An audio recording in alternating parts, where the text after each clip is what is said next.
पण दरम्यान कोणत्या आमदारांचं निलंबन झालं होतं ते एकदा पाहूया ग्राफिक्सच्या माध्यमातून।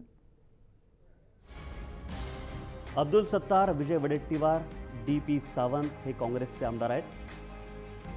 त्यानंतर हर्षवर्धन सकपाळ, संग्राम थोपटे, अमित झनक, अमर काळे, जयकुमार गोरे, कुणाल पाटील यांचे निलंबन झालेलं आहे।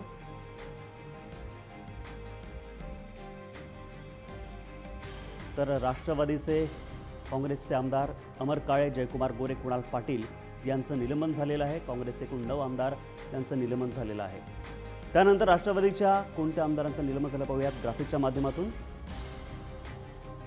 जितेंद्र आव्हाड, भास्कर जाधव, अवधूत तटकरे, त्यानंतर मधुसूदन केंद्रे, संग्राम जगताप, दीपक चव्हाण या राष्ट्रवादीच्या आमदारांचं निलंबन झालेलं आहे। त्यानंतर नरहरी झिरवाळ, वैभव पिचड, राहुल जगताप यांचंही निलंबन झालेलं आहे।